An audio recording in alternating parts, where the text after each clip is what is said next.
நம்ம ஆப்பம் செய்ய போகிறோம். இந்த ஆப்பச்சட்டி அடுப்பில் நம்ம வச்சாச்சு. வச்சுட்டு லைட்டாக சூடாகிடுச்சான்னு செக் பண்ணுறதுக்காண்டி கொஞ்சம் லைட்டாக தண்ணி தெளிக்கணும். இப்படி தண்ணி தெளிச்சுட்டு இப்போ உள்ள பிள்ளைங்கன்னா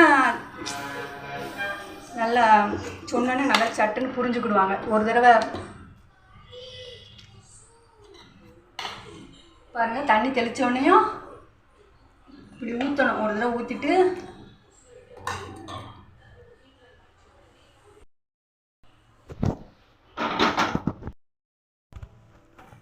இப்படி நல்லா ஒரு தடவை இப்படி செய்யணும்.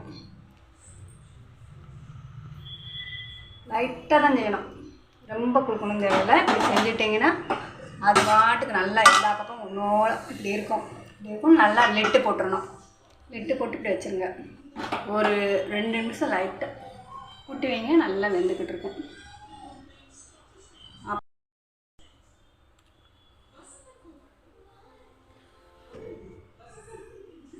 சின்ன குழந்தைங்க நல்லா விரும்பி சாப்பிடுவாங்க. வயிற்று புண்ணுக்குன்னா அந்த தேங்காய் பால்லாம் ரொம்ப நல்லது. ஆப்பமும் நல்லது, அடிக்கடி சாப்பிடணும். ஹெல்த்தியான ஃபுட்ஸ் தான். இப்போ வெந்துருச்சான்னு பார்க்குறோம். இன்னும் வேகலை எல்லா பக்கமும், அதனால இன்னும் நான் மூடி வைக்கிறேன். இன்னும்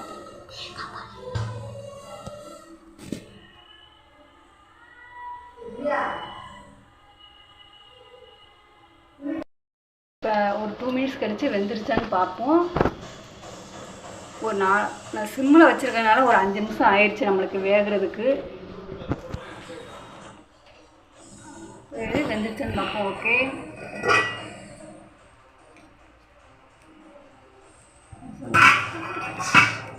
லைட்டாக ஒரு பக்கம் தூக்கி விட்டு பார்க்கணும். வெந்துருச்சு.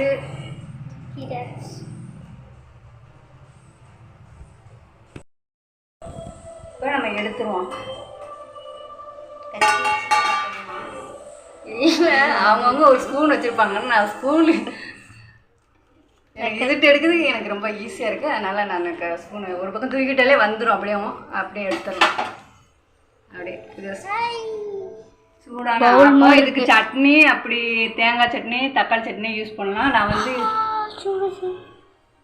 தேங்காய் சட்னி, தக்காளி சட்னி யூஸ் பண்ணலாம். இல்லைன்னா மோஸ்ட்லி தேங்காய் பாலும் நல்லாயிருக்கும் இதுக்கு.